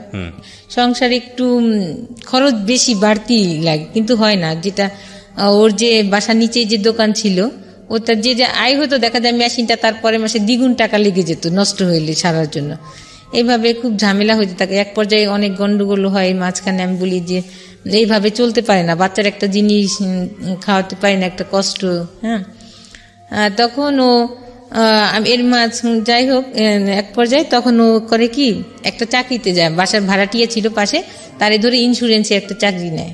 ইন্স্যুরেন্সের চাকরি 1 বছরে, 2012 সালে যায় চাকরিতে। প্রথম দিকেই মনে হয় চাকরিতে যায়। তখন সে ভালোই চাকরি করতে থাকে, বেশি স্যালারি ছিল না। তার ভিতরে আমি চলে যেতাম। সে জানতো, চুপচাপ কিছু বলতাম না। দেখা যায় আমার 4 বছরের সংসার জীবনে সে একবার একটা ইলিশ মাছ কিনেছিল, আর একবার বাইলে মাছ কিনেছিল। আর মেয়ের জন্য সে মাছ আনতো পাঙ্গা, সেটা দে। কিন্তু আর এদের এত সম্পত্তি, এতই, কিন্তু এটা এত হিসাবি, এত কৃপণ। ও যখন জবে যায় আমি জানি না, মাঝে মাঝে এসে বলে যে আমার এক ম্যাডাম আছে, ওখানে ওই টেবিলটায় গেলে উনি এই কাজ কাটে এক্সট্রা পায়, টাকা পায়। তাই আমি বলি আস্তে আস্তে দেখো, প্রায় ম্যাডামের কথা বলতো। তখন আমি এক পর্যায়ে বলি, তুমি এত ম্যাডামের গল্প, তুমি যে সহজ সরল নয়, তুমি তারপর অল্পতেই মানুষের ফাঁদে পড়ে যাও। কয় কি আরে না ঝামেলা। আমি কি হয়েছে? কয় কি না, ম্যাডামের একটা পারিবারিক সমস্যা। আমি কেন, ওনার ভাই বোন নাই? কয় হ্যাঁ, এক ফুপা আছে, ওনার হাজবেন্ডের সাথেই হচ্ছে না ঝামেলা। এর ভিতরে কিন্তু সেই জড়াই গেছে, আমি জানি না। আমার বাচ্চার যখন 2nd বার্থডে, ও ওই দিনই ও প্রথম ঢাকাতে, পরে আমি এগুলো মিলাই। আসলে কি ওকে আমি অন্ধবিশ্বাস করতাম, কেন জানি আমি ভাবতাম না ও সত্যই কোনো বাসায় মেয়ে আসলে বাইরে ও তাকাইতো না, তাদের মুখে দিকে তাকাই কথা বলতো না, তাদের সাথে কথা বলতো না, শান্ত স্বভাব ছিল। আমরা জোরে কথা বললে বলতো যে তোমরা তো বাইরে যাও না, বাইরে গেলে তো মুখ আমার দেখাইতে হয়, তোমরা এত জোরে কথা বলো কেন, বাসার রাস্তা থেকে শোনা যায়। এই ধরনের সে খুবই, আর সে কি বলবো অন্য ধরনের মানুষ ছিল। আমার কাছে না, শুধু আমার ফ্যামিলিও বলে, কিন্তু সেই ব্যক্তিটা যে এত খারাপ কাজ করতে পারে এরপরেও। তারপরে আমার বাচ্চাটা এরকম ম্যাডাম ম্যাডাম করতো। তখন ফার্স্ট ডেতে আমি ফোন করি, ঢাকা আসছে সে মেশিনের কাজে, বাড়ি থেকে ঢাকা আসছে। আসার পরে কি ব্যাপার, ফোন ধরে না, রিসিভ করে না। ওর বার্থডে বাজার করবো, সে গেছে 12টায় পৌঁছেছে, তার ফুল বন্ধ, ওর দাদির ফোন দিয়ে দেয় বন্ধ। তখনই সারি ওই মেয়েটা। আর ম্যারিড পার্সন, একটা কথা আমি যেটা বলি, ম্যারিড পার্সন মেয়েদের হয় কি সহজেই সহবাস হয়ে যায় একটা পুরুষের সাথে যদি সম্পর্ক থাকে, কারণ তখন তো মেয়েটার আর মেয়ে একটু ভয় পায় যে না কি করবো। আর ছেলেদের কোনো প্রবলেম নাই, কেউ দেখলেও কি আর না দেখলেও কি, যে এটা আমার তর্ক। কিন্তু মেয়েদের টানমেট ভয় পায় কিছু অ্যাক্সিডেন্টলি কিছু ঘটে কিনা, কিন্তু আমার পরবর্তীতে আমার সংসার জীবন কেমন হবে। কিন্তু ম্যারিড মেয়েরা কিন্তু এটা ভাবছে না, একটা ম্যারিড ছেলের সাথে সম্পর্ক, যেটা আপনার পার্সোনাল অপিনিয়ন, আমরা ওই জায়গাটা না যাই, ইভালুয়েশনের জায়গাটা না যাই। ঘটনাটা কি ঘটেছে সেটা বলেন। হ্যাঁ, তখন দীর্ঘদিন ওই মেয়ের সাথে যোগাযোগ করে, যেটা আমি জানি না। ওর নামে আর একটা ওর কলিগ ছিল, বলতো কি ভাবি, তখন ওই মেয়েকে নিয়ে আমার, ওই মেয়ে একটু দূরে ছিল, বাসা কাছে নিয়ে আসছে যাতে তাকে সে যোগাযোগ বেশি করতে পারে, শর্ট টাইমে চলে আসতে পারে। পরে বলে কি ভাবি আমার কোনো হাতে কিছু নাই এখন, আপনি সংসার আপনি রাখেন। বই কেন, ওই দিন আমি টাকা নিয়ে যাই, ওর জন্য একটা জায়নামাজ গিফট করবো। 13ই নভেম্বরে বার্থডে ছিল, জায়নামাজ গিফট। তখন আমার হাত পা ভেঙে আসে যে কি বললো এটা। তখন আমি বলি আচ্ছা ঠিক আছে। তখন আমি আর বাসায় আসি না, বাসায় না এসে ওই মেয়ের অফিসের কাছে দাঁড়ায় থাকি। ওই দিন ও অফিসে নাই। ও আবার কি করতো, সবাই যখন লাঞ্চে যেত ও তখন যেত না, তখন ও ওই মেয়ের সাথে কথা বলতো। সবাই যখন লাঞ্চের থেকে আসতো তখন ও লাঞ্চে আসতো। তারপরে সকাল সন্ধ্যা ও এর আগে যেত। কি ব্যাপার তোমার, গোসল করে আসছো কোত্থেকে, তোমার হাত দিয়ে সাবানের সেন্ট, তোমার গোসল করলে মানুষের একটা ফ্রেশনেস থাকে। ও এড়াই যেত কথা। পরে একদিনকে ও শার্ট দিয়ে পারফিউমের সেট, মেয়েদের একটা শরীরে একটা গন্ধ আছে আলাদা, ছেলেদের একটা আলাদা গন্ধ আছে। তখন বলি কি তোমার শার্ট দিয়েছে মেয়েদের গন্ধ কেন, ও হাসি উড়ে দেয়। সকালে একদিনকে আরেকদিন বাইরে গেছে, আমি নাস্তা বানাইনি, ও হাতে মাংসের গন্ধ। কি ব্যাপার, তুমি তো বাসাতে কিছু খেয়ে গেলাম, তোমার হাতে গন্ধ কেন মাংসের, ও হেসে উড়াই দেয়। এইগুলা করতেছে আর উড়াই দিচ্ছে। ফজর নামাজ পড়ে সে বাসায় আসতো না। কি ব্যাপার এতটাই, বলে কি ওই যে তাবলিগেরই ছিল, দাওয়াত ছিল, ওখানে গেছিলাম, কিন্তু কন্টিনিউ সে মিথ্যা তো বলে যাচ্ছে। তারপরে আমি আমার মা তখন ক্যান্সারের রোগী ছিল, আমি আসবো আমার মাকে দেখতে, তখন ও আমাকে এড়াই যেত আর বলতো যে তুমি গেলে এত তাড়াতাড়ি আসলে, এত টাকা খরচ করে গেলে, 1 মাস না থাকলে হয়। আপনারা এইটা বুঝে নিয়েন যে ও একটা স্বামী স্ত্রীর মধ্যে যেই সম্পর্ক থাকা উচিত আমাদের সেটা ছিল না আমার। কিন্তু আমি এটা মাঝে মাঝে মিসিং পেতাম, ওর বুঝতাম, কিন্তু সংসার জীবনে কলহর জন্য স্টপ হয়ে যেতাম। মাঝে মাঝে মন খারাপ হতো, কান্না করতাম, তারপরে আর বার্গেনিং করতাম না। তারপরে এক পর্যায়ে আমি ওই মেয়ের অফিসের সামনে দাঁড়ায় থাকি ওই দিন 13ই ডিসেম্বর। আর আমি মার্কেটে যে ওর জন্য জায়নামাজ কিনি না, দাঁড়ায় থাকলে পরে ওই মেয়েটা অটোতে উঠে, আমি পিছনে অটোতে উঠি, দেখি যে বাসার সামনে সে ওর বাসার সামনে নেমে হেঁটে যাচ্ছে, আমি পিছনে, মেয়েটা যায় আর পিছনে পিছনে তাকায়। তখন মাঝখানে আমাদেরই এক পরিচিত মুয়াজ্জিন আছে, উনি আবার ওই সাইডে দোকান দিছিল। তখন বলে হ্যাঁ ভাবি, আমি তো ভাইকে এদিক দিয়ে মাঝে মাঝে যাওয়া দেখি, সকাল সন্ধ্যায় যায়। মেয়ের পিছনে পিছনে যে বাসাটা দেখে আসি। তখন আমি কনফার্ম হই না যে আসলে তার সাথে সম্পর্ক। পরে আমি বাসায় আসি, বাসায় আসলে পরে এক পর্যায়ে ওর যে নিচে দোকানটা থাকে, ওই দোকানের ড্রয়ারে পাসপোর্ট থাকে ওর, আর কিছু টাকা থাকে। আর আমার বোন আমার মেয়েকে যে ব্যাংকে নতুন টাকা দিছে বান্ডিল সহ, সেটাও আমাকে জানায় না, ওইভাবে রেখে দিছে, টাকাটা খরচ করে নেয়। ওই টাকাগুলো নিয়ে আমি বাসায় উঠি। ও অফিস থেকে বাসায় এসে দেখে ড্রয়ার ভাঙায়, আমাকে অনেক সার্চ করে, আমি কিছুই কথা বলি না, তখন ও বাসা থেকে চলে যায়। তখন আমি এক ভাড়াটিয়াকে বলি যে মামি, আমি একটু এই ঘটনা, আপনি আমার সাথে একটু চলেন। তখন উনি আমার সঙ্গে যায়, যে একসঙ্গে আমি আগে যে মেয়েটাকে ফলো করে যে বাসা চিনে আসছি, আমি কিন্তু ভিতরে ঢুকি নেই, মেয়েটাকে আমি দেখাইনি। কিন্তু যখন আমি ও বাসাতে চলে যায় আমাকে টর্চার করে, তখন মামিকে আমি সাথে নিয়ে যেয়ে দেখি যে দুজন একই সাথে, তখন আর আমি সহ্য করতে পারি না। মামিকে রেখে আমি ওকে বলি যে তুমি এগুলা করতে পারলে, এক পর্যায়ে হাতাহাতিয়া। তখন ওই মেয়েকে আমি গায়ে দিই যে এই, তার আগে আমি ওই মেয়েকে সাবধান করে আসছিলাম যে আমার একটা বাচ্চা আছে, এর আগে যে আপনি আমার সংসারটা নষ্ট করেন, ওকে আমি ভালোবাসি বিয়ে করছি ওকে। আপনিও আমার সংসারটা নষ্ট করেন না। বলে কি আপা আপনি কি বলেন এগুলো? তখন আমাকে নাস্তার সাথে আমি কিছুই খাইনি না খেয়ে, যাই হোক এই পর্যায়ে চলে এসে আর কথা বলি না। তখন ওই মেয়েটাকে আমি ইচ্ছা মতো মারি দিই যে তুই তো জানতি যে আমার একটা বাচ্চা ছিল, তোকে না আমি অ্যালার্ট করে দিয়ে আসছিলাম যে আমার সংসার ভাঙিস না, আমার একটা মেয়ে আছে। আর সে এই পর্যায়ে এইগুলা হয়ে যাওয়ার পরে, অকারেন্স হওয়ার পরে তার বাড়ি থেকে ভাই মারি। তখন ওই মেয়েটা কি করে, আমি এক পর্যায়ে করি, বাড়িওয়ালা বলে ঠিক আছে আপনি বৈধ, আপনি ওর প্রথম স্ত্রী, আপনি পুলিশ আনেন। তখন আমি সত্যি সত্যি থানায় আমার বোনদের ফোন করি। আমার বোনদের এক পর্যায়েও ফোন দেয় যে আপনার বোনকে আর আমার রাখা সম্ভব না। তখন আমার বোন আমাকে ফোন দেয়, তখন বলে কি ঠিক আছে তুই যা, পুলিশ নিয়ে। পুলিশ আনার মাত্র তখন দেখি যে মেয়ে নিয়ে ও অলরেডি ওর বাড়িতে চলে গেছে, ওই মেয়ে নিয়ে, ওই বাসার নাই, মেয়ে নাই। তখন পুলিশকে নিয়ে আমি আমার শ্বশুরবাড়িতে উঠি। উঠার পরে প্রতিবেশী যারা আছে তারা আসে, তারা টাকাটুকু দিয়ে পুলিশকে সলিউশন করে দেয়, ওই মেয়ে থাকে।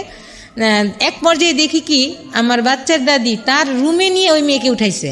তার মানে সে যদি প্রশ্রয় না দিত তার ছেলে, কিন্তু আরেকটা কথা সেখানে প্রশ্রয় অপ্রশ্রয়ের বিষয় না, ইভালুয়েশনটা আসলে আমাদের যারা শুনছেন দর্শক তারাই মূল্যায়ন করবে।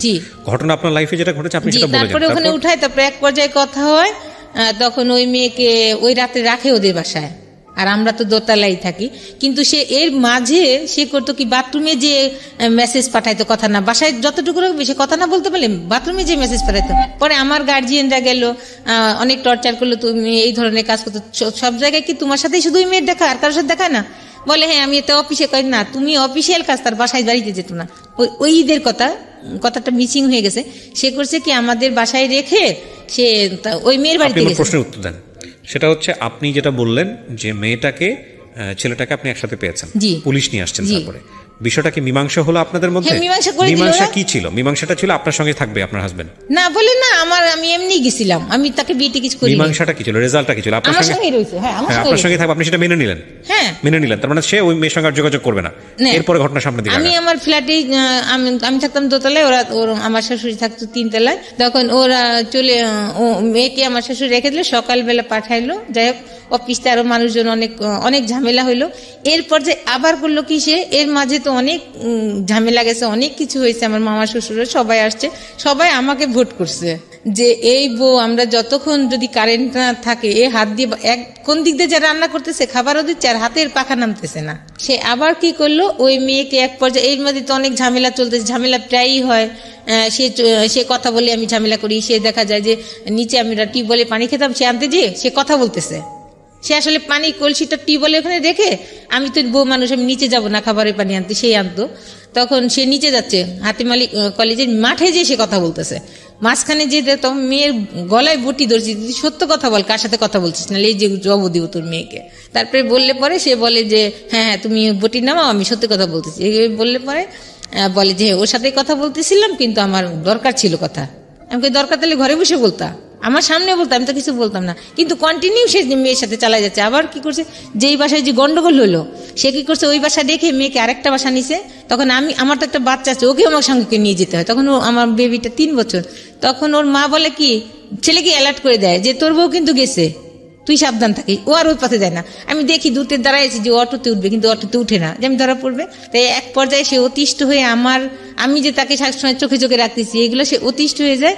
তখন কি করে, এক পর্যায়ে সে মেয়ে নিয়ে চলে যায়। বলে কি, আমাকে বলে কি, আমি তো এই কয় তারিখে এসে যাবো, ঢাকাতে যাবো, আমার কাজ আছে। স্যার আমাকে, তার মাঝখানে আমি স্যারকে এবার ফোন দিছি, এমডি স্যারকে, স্যার ও কিন্তু ওই মেয়েকে নিয়ে যাবে, আপনি ছুটি দিবেন না। স্যার আমার আচ্ছা ঠিক আছে। তখন ওকে বলে যে তুমি তো আমার শুক্রবারেও কাজ আছে, তুমি যাইতে পারবে না, বৃহস্পতিবার লঞ্চে উঠবে। কিন্তু এক পর্যায়ে যাই, বাসায় এসে এটা বলে কিছু বলি। তখন ও যেদিন নাকি ফাইনালি যাবে টাকা পয়সা নিয়ে, সেদিন আমি তো জানতেছি, আমি আবার কাছে কি 2টা আমার বাচ্চার কাপড়গুলা আমি নিচে একটা জায়গায় রাখছি যাতে কেউ না দেখে। ও যাবে, আমি এক পাশে যাবো পাশ। তখন করে কি, আমি এদিক দিয়ে নিজে অস্থির হয়ে যাচ্ছি যে ও আজকে চলে যাচ্ছে মেয়েটা নিয়ে, আর ওরও খারাপ লাগছে চলে যাচ্ছে। ও ভাত খেতে পারতেছে না, ও করছে কত ভাতের গুলো কত চিনি দিয়ে খাচ্ছে, ওরও খারাপ লাগছে চোখ মুখ। এদিক দিয়ে আমার মাথা ঘুরাচ্ছে, আমি মাথায় তেল পানি দিচ্ছি, কিন্তু ওকে বুঝতে দিচ্ছি না যে আমি বুঝছি। তখন আমি অনেকটা ছেলেকে লাগাই রাখছিলাম যে ও যখন যাবে ওর পিস যাবে যে ও কাকে নিয়ে যায়। পরে হ্যাঁ ওই যায় লঞ্চে, দেখে যে 2টা মহিলা, একটা মহিলার বাচ্চা কোলে আর একটা মহিলা বসে আছে চাদর পিছে। পরে তখন আমাকে আবার বলে যে দেখবো আজকে কে আগে ফোন দেয়, যে আগে ফোন দেয় সেই বুঝবো ভালোবাসে বেশি। আমি তো আচ্ছা ঠিক আছে, আমি তোর ফোন দিই। ও বলে দেখে কি দেখছো, আমি তোমাকে বেশি ভালোবাসি, আমি তোমাকে আগে ফোন দিলাম, তুমি তো ফোন দিলা না। ওর মার কাছে ফোন দেয়, ওরা কই বলে করে দে তো, দেখি না, মানে পাশে বাসায় গেছে নাকি, জানে না সেও আমি যে লঞ্চ ঘাটে গেছি। পরে আমি লঞ্চ ঘাটে গেছি, তখন ওই ফোনটা রিসিভ করতে পারি না, গাড়ি শব্দ হয়ে দেখে আমি দূরে যেয়ে ফোনটা রিসিভ করি যে হ্যাঁ আমি বাসায় বাসায় আসছি। পরে আমি যে করি কি, ও তো অনেক লম্বা, ও করছে কি মেয়েটা ওইদিকে মুখ করে বসা আর ও হলো মুখ করা বসা সিঁড়ির দিকে। আমি সিঁড়িতে উঠা মাত্রই ও দেখে ফেলছে, আর ও খুবই চতুর, এত চতুর যেটা আমি বোঝাইতে পারবো না, ভালো যেমন তেমন চতুর। ও আমাকে দেখে চট করে উঠে গেছে। আমি করছি কি তখন মেয়ে কোল থেকে নামাই দিছি। ও করছে কি মেয়ে নিয়ে যখন আসছে তখন আমি ওই মহিলার, তখন আমি বললাম যে বাচ্চা কোলে, ওর ওই মেয়েটা ওই মেয়ের ভাইয়ের বাচ্চা কোলে। তখন আমি সব বাচ্চা নিয়ে কোথায় যাবে, আমি টার্গেট করিনি, বাচ্চা আবার পরে দিবে। তখন আমি ওর ভাবির পাশে আসি, ওই মেয়ে ততক্ষণে করে কি ফোন করে ওর ছোট ভাইদের আইনে ওই বাচ্চা, ওর ভাইয়ের বাচ্চাকে ওকে দিয়ে তারা দুজনে, ও তার মাঝখানে আমার বাচ্চার বাবা আমার বাচ্চাকে ওর দাদির কাছে দিয়ে টাকা পয়সা নিয়ে মাইতে বলে দেয় যে তোরা বাঁচে যা। তখন ওরা বাসে চলে আসে। তখন তো আমার এমন পজিশন, তখন আমার তখন রাত্রে আমি রাত জেগে 2টা চিঠি লিখলাম, সারা রাত জেগে। আর যতক্ষণ চিঠি লিখছি ততক্ষণ শুধু আমার মেয়ের দিকেই আমি তাকাই, কান্না করছি। আমার শাশুড়িকে, যে আমি 4 বছরে আপনার মন জোগাইতে পারিনি, কিন্তু আমার মা নাই, কিভাবে যে আপনার ভালোবাসা আমি পাবো আমি নিজেই জানি না, কি করলে আপনি আমাকে ভালোবাসতেন। যাই হোক, অনেক ব্যথা পাইছি, আপনার ছেলে সংসার করতে এসে অনেক কষ্ট দিয়েছেন। ও এক পর্যায়ে চলে এসে পরে আমি ঢাকাতে আসি ওকে খুঁজি, আমি কামরাঙ্গীর চরে যে খুঁজি ওকে, এইভাবে কি ঢাকাতে মানুষ খুঁজে পাওয়া যায়? পরে আমি বোনকে ফোন দিই, যখন দেখি নিজের পা চলে না, তখন আমার বোন বলে তুই এইভাবে কি মানুষ খুঁজে পাবি, বাসায় আস। বাসায় আসলে পরে আমার দুলাভাই আসে, সব শুনে পরের দিন আমার দুলাভাই আমাকে নিয়ে রওনা হয়। ওদের বাসায় গেলে পরে ওর খালু খালা আর ওদের আত্মীয় স্বজন বলতে ওর চাচা ছিল না, আর ফুপুদের কোনো এলাও ছিল না। আপনারা কোথায় খোঁজেন? আমি না খুঁজে পান না, তারপর কি করেন? খুঁজে যায়, ছবি দেখাই খুঁজি যে একে কি দেখছেন, ভাড়া থাকে একে দেখছেন, এভাবে করি না। আর আমার বোনরা বলে এভাবে তুই পাবি না, চল ওদের বাড়িতেই যাই। পরে আমার বোনরা তো জব করে, বন্ধুরা ভাই ছুটি নিয়ে তারপরে যায় আমাকে নিয়ে। পরে ওদের আত্মীয় স্বজন বলতো মামারা, খালি খালারা ছিল, ওদের ফেবারে কথা বলে, ওর মামাদের এত এলাও করতো না মামা। পরে আমি আমার বোনকে নিয়ে আবার ওদের বাড়িতে যাই।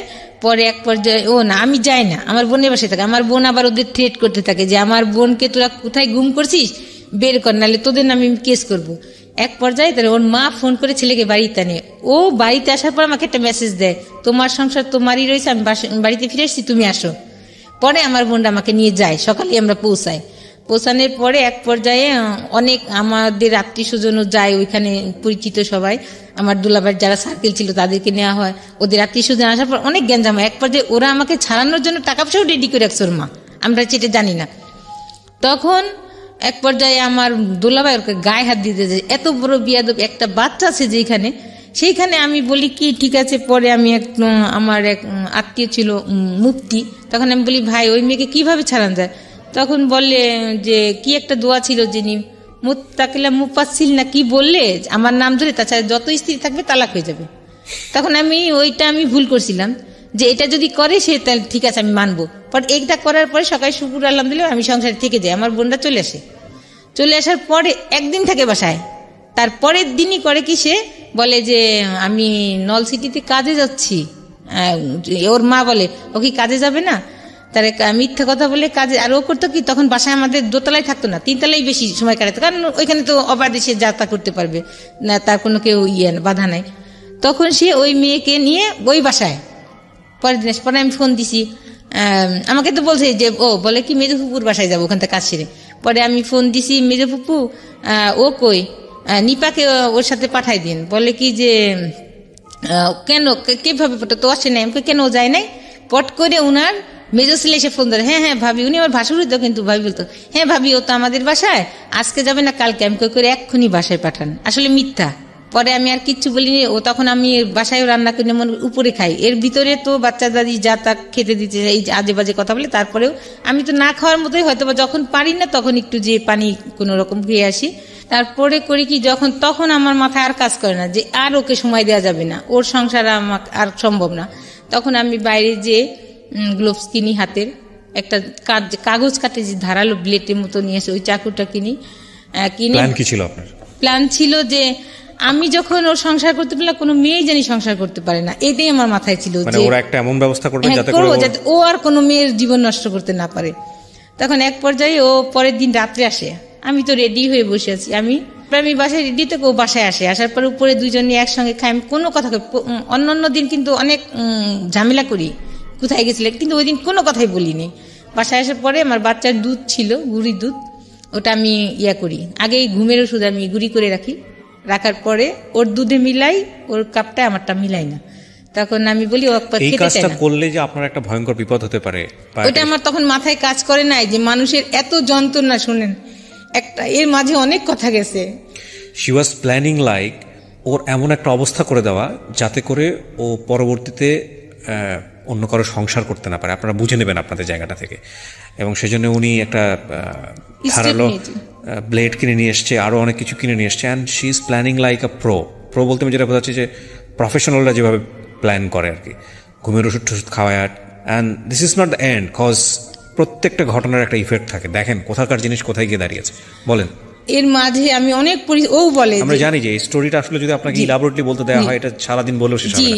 এর মাঝে ওরা আত্মীয় স্বজন যাদের এই বোর মতো বোন, আমি অনেক পরিশ্রম করেছি, আমার জামা ছিঁড়ে গেছে, কিন্তু আমি ওই বলছে জামা বানাইতে, আমি বানাই নি। মুছি সংসারে কয় বছরের সংসার আপনার? 4 বছরে। যে আলমারিটা হোক, এই খাটটা বানানোর পরে আমি ড্রেস নিবো। ওকে, ঠিক আছে। আপনি তারপর কি করলেন? তারপরে ও রাত্রে যখন দুধ খেতে চায় না, তখন আমি বলছি তুমি না খেলে আমিও খাবো না। তখন এক পর্যায়ে দুধটা খায়, খাওয়ার পরে সে ঘুমে অনেক কথা বলি, কথা বলতে বলতে এক পর্যায়ে তখন আমি তার সাথে মিলন হতে চাই, কিন্তু ওই সময় ও সে হয় না। তখন আমি এক পর্যায়ে আমি দেখি তাকে, জাস্ট পরীক্ষা করেছে কি বলে, কিন্তু আমারও ইচ্ছা ছিল না। তারপরে এক পর্যায়ে সে ঘুমায় যায়। ঘুমায় গেলে আমার যে দরকারি জিনিসগুলো, আমার ক্যামেরা, আমার গোল্ডগুলা, আমার পছন্দের শাড়ি, আমার মেয়ের ড্রেসগুলা, কিছু যেটা লাগবে আমি একটা চাদরের উপর ফেলে বাঁধি। আর আমার কিছু বাইরের কিছু ইলেকট্রিক জিনিস ছিল, ঘর মোছা মেশিন, ঘর ঝাড় দেওয়া মেশিন, আরো আমার প্রিয় জিনিসগুলা আমি করি কি, আমার ড্রয়িং রুমে খাট ছিল সামনে, আমি মেয়েটাকে আগে ওখানে শোয়াই যাতে আমি দ্রুত মেয়েকে নিয়ে চলে যেতে পারি। মেয়ের শীতের পোশাক পরাই ঘুম পাড়ায় রাখি, আর আমিও আগে বোরকা পরে ফেলি। পরে বলে আমি নিয়ে তখন আমি মশারিটা নাই, আমার প্রিয় লেপ ছিল, আমার একদম পছন্দের অনেক দামি লেপ, মশারি আমার কাটা, আমি সব ওকে গায়ে দিয়ে আসছি কেন, যাতে ও শীতে কষ্ট না খায়, ওকে মশাই না কামড়ায়। কিন্তু কাজটা করছি খুব জিদে, কিন্তু আমি চাইনি যে ওকে একটা মশাইও কামড় দিই, কিন্তু আমি ক্ষতি করছি। কারণ যে আমার মনে যে ব্যথা, আপনি থাকার অবস্থায় কাজটা করি, তখন ও জেগে উঠে। তারপরে আমি ওটা জেগে ওঠার পরে কি করে, আপনাকে ধরে ফেলেন না? ও চিৎকার করে না বেশি, যাই হোক। তখন সাথে সাথে আমি আমার ওইটা ছুরিটা আমার হাতে থাকে, আমার মেয়েকে আমি নিয়ে আসি। ওর মোবাইলটা আবার আমার কাছে ছিল, ওর মোবাইলটা আমি ড্রয়িং রুমে পড়ে যাই, আমার কাছ থেকে পড়ে গেলে আমি মেয়েটাকে, তখন আমার জুতাও পরার আমার ছিল না, মনে ছিল না, আমি নিয়ে চলে আসি। তখন অনেক শীত ছিল, 28শে ডিসেম্বর 12 সালের। তখন আমার মেয়েটাকে আমি বলি আম্মু কুকুর ডাকতেছে, আমি বলছি আম্মু। তখন আমি ওদের বাসায় চিল্লাপাল্লা শুরু হয়েছে, ওর মা চিৎকার করে কান্না করতেছে, তখন চিৎকার করে কান্না করতেছে। সব আমি তো দেখতেছি, দূরে থেকে দেখা যাচ্ছে, মানুষ দেখা যায় না, কিন্তু শব্দগুলো শোনা যাচ্ছে। তখন আমার মেয়েকে বলে আম্মু কুকুরে ডাকে, তুমি করো, আমাদের তো ধরে ফেলবে, তুমি কথা বলো না। ওকে আমি তখন কুপারে, তখন আমার সামনে দিয়ে অ্যাম্বুলেন্সে নিয়ে যায়, অ্যাম্বুলেন্সে নিয়ে গেলে ওখানে কাজ করতে পারে, ঢাকায় নিয়ে আসে। ঢাকায় নিয়ে আসলে অ্যাম্বুলেন্সে নিয়ে যায় মানে কি, এই ঘটনা ঘটার পর আমি দেখতেছি আমার সামনে দিয়ে নিয়ে যাচ্ছে, আমি তো সাইডে দাঁড়ানো, আমি তো ফ্যামিলি মেম্বার যারা ছিল তারা তো ওই বিল্ডিং এ ছিল। হ্যাঁ, 3 তলায় থাকতো, ওরা তখন 2 তলায় চলে আসছে। ওরা তো সবাই বুঝে গেছে যে আপনি কাজটা করেন, সবাই আমি তো অলরেডি নাই, বাসায় নাই, তখন সবাই চলে আসছে। আমার তখন কোনো কিছুই নাই, যে because she doesn't have sense, ওই সময়টাতে সেন্স নাই। আমার এর ভিতরে অনেক কিছু গেছে, যার দিকে বলার না, সেন্সটা না থাকার পেছনে অনেক কথা আছে, এর মাঝখানে অনেক কথা গেছে। আমি অনেকবার সুইসাইড করতে চাইছি, যখনই আমি সুইসাইড করতে গেছি, ফ্যানের সাথে ঝুলতে গেছি, তখন আমার মেয়ের মুখ দেখছি আর বলছি যে শেষ ওকে দেখে যাই। যখনই দেখতে গেছি তখনই নেমে আসছি যে আমি যদি মারা যাই তাহলে আমার মেয়ের কিছু থাকবে না। আর শুনেন, বাবারা কষ্ট করে না সন্তানের জন্য। আজকের এই গল্পটা যারা দেখছেন ভিডিও, তাতে শুধু একটা কথাই বলবো, যারা এরকম ডিসিশন নিতে যাচ্ছেন, এত শর্ট টাইমে পরিচয়, সেটা ছেলের দিকে হোক বা মেয়ের দিকে হোক, আজকের এই গল্পটা শুনে দেখে তওবা করেন। Don't do this boss, cause it's not your decision, it's a family decision. বিয়ের পরের জীবনটা যে আসলে কি, বিয়ের আগের টের পাওয়া যায় না। এবং এই সিদ্ধান্ত কোনোভাবেই ইমোশনালি, শুধু ইমোশনালি দুজন মানুষকে ভালো করে না জেনে, দুটো পরিবারকে ভালো করে না জেনে নেওয়া উচিত না, উচিত না, উচিত না, উচিত না। একেবারে আমৃত্যু পর্যন্ত আমি এই কথাটাই বলবো, যতদিন রেডিও প্রোগ্রাম করবো। Do not do this, do not do this, do not do this, please. তারপর কি হলো? ওকে নিয়ে ঢাকাতে আসে, ওই দিনই আমি অনেক কুয়াশা থাকে, ওই দিন আমি আমার বোনের সাথে কন্ট্যাক্ট হয় শুধু, আর কারোর সাথে আমি কথা না বলে ফোনের সাথে কন্ট্যাক্ট করি, ফোনটা স্টপ করে দিই। তারপর একটা অটো আমাকে একটা, আমার জায়গাটার নাম মনে নাই, বাস স্টপিটে আমাকে দেখে যায়, আমার বাচ্চা সহ। তাকে আমি অনেক শীত, আমি বসে থাকি, কেউ থাকে না, গার্ডরা থাকে, ওখানে বসে থাকি। তারপর একটা সকাল 6টার দিকে বাস আসে, একটু দেরি হয় বাস আসা, কারণ কুয়াশা ছিল অনেক। আসলে পরে তারপরে আমি গাজীপুরে যাই, গাজীপুরে আমার বোনের ওখানে বাড়ি আছে, ওখানে যাই আমাকে রাখে প্রথম। পরে আমার বোন ওই দিনই ওই ঘটনাটা সবাই জেনেও ফেলছে, পুরো এলাকায় জানা হয়ে গেছে। পরে আমার ফ্যামিলিতে জানছে, আমার বোনাই তো অনেক রাগ রাখছে, কিন্তু আমার বোনাই রাগ মানে এদিক দিয়ে রাগারাগি, কিন্তু আমার বোন বলতেছে আমার বোনকে আগে বাঁচাইছি যেটা হোক। তখন আমাকে গাজীপুরে তার বাড়িতেও রাখে নাই, পাশের সাইডে একটা ভাড়া করে রেখেছে। তখন অনেক দিন ওখানে ছিলাম, প্রায় 15 আমার বোন গাড়িতে করে খাবার দাবার সব পার্সেল দিছে। যখন রাতে কুকুর ডাকতো আমার মেয়েকে আমি বুকে জড়াই ধরে রাখতাম, মানে এইভাবে পুলিশ আসতো, খালি সারাদিন এটাই মনে হতো। তারপরে আমার মেয়ে দিনের হলে দাঁড়ায় থাকতো যে আম্মু, আমি বলি কি আম্মু দাঁড়ায় থাকে না, পুলিশ আসবে। বলে কি আম্মু আমি দূর থেকে দেখি, আমার আব্বুজি যখন নামাজ পড়তে যাবেন আমি দূর থেকে আম্মুজিকে দেখবো, আমাকে পুলিশে ধরতে পারবে না।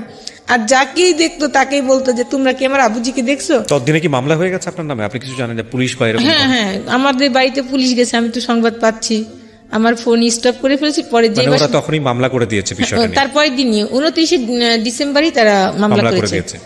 পরে আমার বোন, আমার মেয়েটা টাইফয়েড হয়ে গেল বাবার টেনশনে, জ্বর উঠতে উঠতে পরে আমাকে ধানমন্ডি ক্লিনিকে আমাকে মেয়ে এনে ভর্তি করলো। এর ভিতরে আমার বোনের ছেলে কেউ আমার সঙ্গে যোগাযোগ করে না, বলে যে ও যেন বাসায় উঠতে পারে না, এমন একটা কাজ করছে। দেখা যেত বিয়ে করছে আর অন্য প্রসেস যাওয়া যেত। তখন এক পর্যায়ে আমার বাচ্চাটার এত খারাপ অবস্থা, অ্যানালোকে সে দিতে দিত না, ইঞ্জেকশন দিতে দিত না, স্যালাইন দিতে দিত না। তখন ডাক্তাররা পাশের রুমে যে বলতো যে আমি তোমার আব্বুজি চকলেট নিয়ে আসতেছি, তুমি স্যালাইন না, আমি এক্ষুনি আসবো। এইভাবে ডাক্তাররা অন্য পাশে ফোন দিলে কথা বললে সে দিতে দিত। তারপরে এক পর্যায়ে আমার বোনটা কান্না করে যে ওর মেয়েটা মারা যাচ্ছে আর তোমরা যাও না। তখন আমার ভাগ্নিটা মেডিকেলে পড়ে, তখন তারা যায় সবাই। আপনার মেয়ের যে অনেক ধরনের সাফারিং এর মধ্যে দিয়ে যাবে পুরো লাইফে, সেটা আমাদের দর্শক যারা আছেন, আমরা যারা আছেন সেটা জানি, কিন্তু এই ঘটনার প্রেক্ষাপটে আপনাকে কি কি ফেস করতে হলো সেটা হচ্ছে আমাদের কনসার্ন এখন। আপনি এই ঘটনার পরে এক অর্থে পলাতক অবস্থায় আছেন, ওনারা মামলা করে দিয়েছে আপনি যেটা বললেন। তারপর আপনার ঘটনাটা কি দাঁড়ালো? পুলিশের কাছে অ্যারেস্ট হওয়া বা অন্য? পরে আমার বোনরা হাইকোর্টে আমাকে নিয়ে যে আমার বাচ্চা সহ আমরা ছিলাম যাবিন। তখন হাইকোর্ট কি করলো, 2জন জাজেস ছিলেন, জাজেস 2জন আমার বোন 2জনকে দিলেন জামিন, আমাকে দিল। মামলায় আসামি কয়জন করেছিল? 3জন। আমার 2 বোনকে বলছে তারা সহযোগিতা করে নিয়ে আসছে, এটা বলছে। আচ্ছা, তো আপনার 2 বোন ছিল প্লাস হচ্ছে আপনিও ছিলেন, 3জন আসামি ছিল। হ্যাঁ, আমি 1 নম্বর, তারা 2 নম্বরে। তখন জাজেস আমাকে দিল না।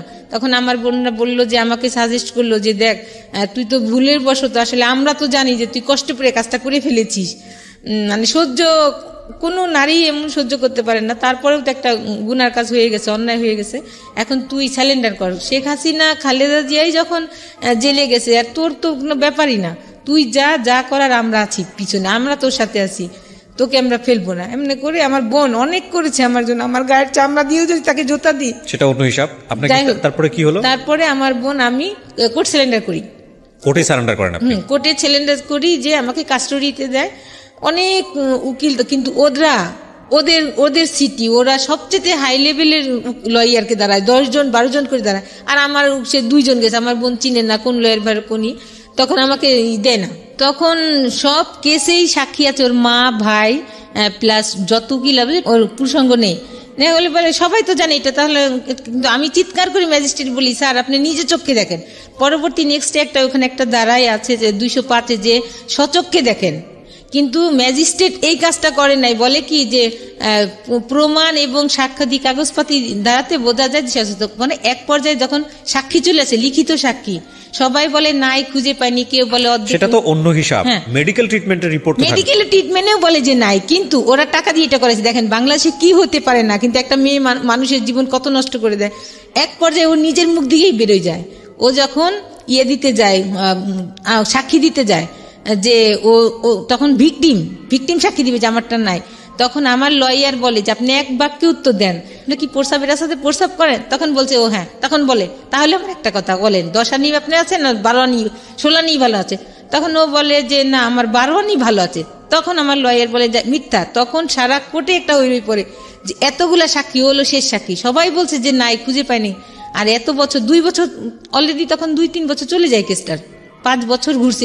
আপনি জেল খাটেন কতদিন? আমি প্রথমে কাস্টডিতে আমাকে 9 মাস, আমাকে জামিন দেয় না যে নাই, তখন আমাকে তো 9 মাস আপনি একটানা জেল খাটেন? হ্যাঁ, আচ্ছা, তারপরে আপনি বের হন, তারপরে এই প্রসিডিউরটা শুরু হয়। হ্যাঁ, বের হলে পরে 2 বছর ধরে এটা চলে। 3 বছর। তখন 5 বছরের মাথায় 2012-তে ঘটনা, কেসটা হয় শেষে, একদম বছরের শেষে, কিন্তু 2017-তে রায় হয়, আমার 5 বছর সাজা হয়। ওই সময় আপনার লোয়ার কোর্টে 5 বছরের সাজা হয়ে যায়? জি, হইলে পরে তখন আমাকে ওইখানে আমার যে পরিচিত মানুষ, আমার ভাই বোন সবাই জব করেন, যার যার সংসার নিয়ে দৌড়াতে পারে না, তখন আমি ওইখানে পরিচিত যে ছিল, জেলের ভিতর যে পরিচয় হয়েছিল, ওরা তখন মাদকের ব্যবসা করতো, কিন্তু ওরা মানুষ ভালো ছিল, তাদের সাথে একটা আমার পরিচয় হয় ওর ভিতরে। জীবনে কোনোদিন ভাবছেন জেল খাটবেন? না, কিন্তু আমি আসলে দেখি শুধু খারাপ মানুষই যেন, অনেক মানুষ ওইখানে কেউ কেউ আছে। 14 দিনের রেজাল্ট দেখেন, 14 দিন। বললাম না, আজকে যারা শুনতেছেন, this is not the first time. আমি আমার লাইফে এই রেডিও 13 বছর ধরে রেডিও ক্যারিয়ার আমার, আমি প্রায় 9 থেকে 10 বছর শুধু এই অনুষ্ঠানগুলোই করি, 9 to 10 ইয়ার্স। কত মানুষের জীবন গল্প যে আমি শুনেছি। আমার খালি মোস্ট কেসেস যেটা মনে হয়েছে যে মেয়েদের ক্ষেত্রে সবচেয়ে বড় যে সমস্যাটা, সেটা হলো ইমোশনাল হয়ে বিয়ে করা। মানে এটা যে কী করতে পারে একটা লাইফকে। কত কেস যে আমি উপস্থাপন করেছি। আমি শুধু একটা কথাই বলতে চাই, মেয়েরা বেশি ভিকটিম হয়, বাট ছেলেরাও ভিকটিম হয়। Please do not do. প্রেম আসতে পারে, কিন্তু বিয়ের সিদ্ধান্তের জায়গাটা এরকমভাবে নিয়েন না, কজ জীবনটা যে কত কঠিন। My goodness. ভদ্রমহিলা আরো কি বলে শোনেন। হ্যাঁ, তারপর যেদিন সাজা হয় সেদিন ছিল বৃহস্পতিবার, আমি রবিবারে কোর্ট সিলিন্ডার করি, ওনাদের কাছে টাকা পয়সা দিই, যে 30,000 টাকা দিই, যে আপনি আমাকে হাইকোর্ট করেন, বাকি টাকা আমি দিব। তারপরে 5 মাসের মাথায় আমাকে হাইকোর্টের থেকে জামিন দেয়। জজ কোর্টের থেকে আমাকে দেয় না, আমাকে তো মেট্রো কোর্টেতে সাজা হলো, জজ কোর্টেতে আমাকে দেয় নাই। কিন্তু আমি জজ কোর্টেতে কিন্তু 5 বছরের সাজা আমি জজ কোর্ট থেকে পেতাম, আমাকে দেয় নাই জামিন। পরে আমাকে হাইকোর্টের থেকে জামিন দিলে জজ কোর্ট থেকে আমি চলে আসি। পরে ওই সময় আমি যখন জেলে ছিলাম 5 মাস, ওই সময়টা আমার বাচ্চা পানিতে পড়ে গেছিল। তখন আমার বাচ্চা সাঁতার জানতো না, আছে আমার বাচ্চা এই পর্যায়ে থাকতো না। আমাদের একটা ভুলের কারণে একটা নারী হয়ে নারীর সংসার এবং আমাদের সন্তানগুলো শেষ। আপনি বারবার নারীর কথা কেন বলছেন বলেন তো? আপনার যে জামাই, হ্যাঁ পুরুষ, আপনি তার কথা কেন? ওই নারী যদি না জেনে শুনে আসতো তাহলে আসতো না আমার কথাটা। এটা আপনার 100% ভুল ধারণা। এই চিন্তার জায়গা যদি আপনি ডেভেলপ না করেন, তাহলে হয়তো আপনার জীবনে আবারও ভুল হবে, আল্লাহ মাফ করুক। প্রথম কথা হচ্ছে যে আমার চারপাশে তো ভুল করার মতো অসংখ্য এলিমেন্ট আছে। তার মানে কি বিষয়টা এরকম যে আমি ভুল করব, কেউ একজন এসে আমাকে জোর করে ভুল করাচ্ছে? আমরা তো সবাই অ্যাডাল্ট। মেয়েটার দোষ দিয়ে লাভ কি? আপনার হাজবেন্ড তো থাকা অবস্থায় গেছে, যদি আপনার কথা সত্যি হয়ে থাকে, দোষটা আপনার হাজবেন্ডের। আল্লাহ পাক আমার ইবাদত কবুল। আর আপনাদের ইন্টারনালি কোনো প্রবলেম ছিল কি না ছিল সেটা তো আপনারা ভালো জানেন, আল্লাহ ভালো জানেন। সেটা ওইটা নিয়ে আমরা বরং ওই মেয়েটাকে দোষ না দিই। মেয়েটা যদি দোষ থেকে থাকে, তাহলে মেয়েটার চিন্তা করা উচিত ছিল যে হ্যাঁ, এই সংসারটা, একটা বাচ্চা আছে, এই সংসারটা টিকে থাকা উচিত। এটা আমি আপনার সাথে একমত। কিন্তু এটার মানে এরকম না, যদি আপনার হাজবেন্ডের স্বভাবই এটা হয়ে থাকে, তাহলে এই মেয়েটা না থাকলে আরেকটা মেয়েকে সে বেছে নিত। চলে আসছি, এই যে ক্লুটা ধরতে পারছেন। আমি তখন চিন্তা করলাম যে এই মেয়েটাকে আমি আত্মীয় স্বজন সব ঝামেলা করে ধরে কেস কাবারি দিয়ে আমি একে বাদ করতে পারি, কিন্তু এ আবারও যাবে। আচ্ছা, আমি যে প্রসঙ্গে জানতে চাই, আপনাকে 5 বছরে যখন সাজাটা দেওয়া হলো, আপনি হাইকোর্টে মামলাটা নিয়ে গেলেন। হাইকোর্টে নিয়ে আমাকে জামিন দিল, এখন জামিনে আছি আমি। এখনো জামিনে আছেন? তার মানে মামলাটা এখনো চলছে এবং এটা কবে নাগাদ রেজাল্ট আসবে, কি হবে না হবে আপনি জানেন না? জানি না। এমন হতে পারে যে আপনার সাজা হয়ে যেতেও পারে। আমার বহাল রয়েছে। তখন আমি এইবার চাইছিলাম যে আমাকে পার্মানেন্ট জামিন দিতে, কিন্তু পার্মানেন্ট জামিন আপনাকে দেয় নাই। আমাকে 1 বছর দিয়েছে। 1 বছর। তার মানে এই মামলাটা কত বছর যাবত চলছে? 2012 সালের ডিসেম্বর, 29 ডিসেম্বর থেকে। আপনি আমাকে সহজ কথা এক লাইনে বলবেন, প্রত্যেকটা মোমেন্টে মনে হয় না যদি 5 বছরের সাজা হয়ে যায় কি হবে মেয়েটার? হ্যাঁ, সবসময় মনে হয়। তার মানে উনি বাইরে আছেন, কিন্তু আলটিমেটলি ভেতরে, উনি মনের ভিতর থেকে উনি জেলে আছেন। আরেকটা যেটা কথা বলি, আল্লাহ সত্যই সবার জন্য আছেন। আমি সবসময়, আমি 5 ওয়াক্ত না, আমি বেশিরভাগ ওখানে যখন থাকছি শুধু জায়নামাজি আমার কাজ। আমাকে সবাই বলতো যে কে খালি জায়নামাজি বসে থাকি। আপনিও তো মামলা করেছিলেন? হ্যাঁ, আমি নারী নির্যাতন এবং একটা আমার কাছে যৌতুক নিয়েছিল 2 লাখ টাকা আমার বাবা থেকে। সেটা ওই মামলা কি হয়েছে? ওরা চালাকি করে একসময় বলছিল আমাকে মাঝখানে যে তুমি কেসগুলো উঠে নিয়ে এসো, আমরা কেস উঠাবো। তখন আমি মিসিং এই ভুলটা আমি করি। তখন ওর আত্মীয় স্বজন বলছিল, তখন ওরা যেটা বলাইছিল যে সে কেসগুলো উঠে কাগজপত্র নিয়ে এসুক, আমরা মাঝখানে আমি সব কেস উঠাইছি, কিন্তু তারা কেস উঠাবে না। তখন বলে আমার বোনটা গেছে, গাড়ি নিয়ে গেছে, আমাকে নিয়ে গেছে। আর তখন তারা বলে কি, ওরা যদি ওরা ফোনই স্টপ করে বসে আছে, মানে কেস তোলার পরে কি আপনারা ধরা খেয়ে গেছে? হ্যাঁ। তখন আমি একটা পারিবারিক কেস এসে আবার দরখাস্ত করছি, যে তখন এটা উঠে নেই, দরখাস্ত দিচ্ছি যে নেক্সট তারিখে আসলে উঠবে। তখন শুধু ওই পারিবারিক কেসটা ছিল, আর যে আমার কাছে যৌতুক নিছে এগুলা আর উঠানো হয়ে গেছে। আচ্ছা, ডিভোর্সটাও হয়ে গেছে আপনাদের? জি, ডিভোর্স ওরা এই যে কিছুদিন আগে দিয়েছে। জি জি। This is really touch story এবং সহ্য করার মতো না। উনি যে গল্পটা আজকে মুখ ঢেকে এখানে বলেছেন, ওনার গার্ডস ছিল পুরো সমাজকে ফেস করার, কিন্তু ওনার মেয়ের কথা চিন্তা করে উনি আজকে ফেসটা দেখান নাই। মেয়ের সামাজিকতা, মাশাআল্লাহ, she has a cute baby, বেঁচে থাকার একটা অবলম্বন তার কাছে আছে। কিন্তু জীবনে একটা ভুলের জন্য পুরো জীবনটা কোথায় চলে যায় আপনারা চিন্তা করে দেখেন। ওনাকে যে অত্যাচারটা করা হয়েছে, আমি যদি বলি যে হ্যাঁ অত্যাচার জীবনে আসতেই পারে, ঘটনা দুর্ঘটনা করতেও পারে, উনি যদি ঠান্ডা মাথায় স্টেপটা নিত যে ঠিক আছে মামলা তো আমাকে করতেই হবে, পুলিশের দ্বারস্থ আমার হতেই হবে, তো ঠিক আছে ও যে অন্যায় করছে সেটার জন্য নারী নির্যাতন মামলা করি বা এটা করি ওটা করি, ঠিক আছে, ওইখানেই কিন্তু সাজাটা এনাফ ছিল। কিন্তু উনি না করে নিজে এই ধরনের একটা কাজ করেছে জিঘাংসা থেকে, যে না আমার সংসার যেহেতু হলো না, ওরা এমন একটা ব্যবস্থা করে দিব যাতে করে ও অন্য কোনো মেয়ের কাছে যেতে না পারে। এবং সেটা সে করার স্টেপ নেওয়ার পরে ওনার লাইফটা পুরোটাই বিকলাঙ্গ হয়ে গেছে। শুধু এটা তো আপনারা পরিণতি দেখলেন, আমি একটা কথাই বলতে চাই যে এটা হয়তো 5 বছর জীবনটাকে একটা ব্র্যাকেটে ফেলে দিয়েছে, আসলে কি হবে না হবে উই ডোন্ট নো। কিন্তু আপনি একটা জিনিস চিন্তা করে দেখেন তো, উনি যতদিন পৃথিবীতে বেঁচে থাকবে, ওনার সামাজিকতার জায়গাটা, ওনার ঘরে একটা মেয়ে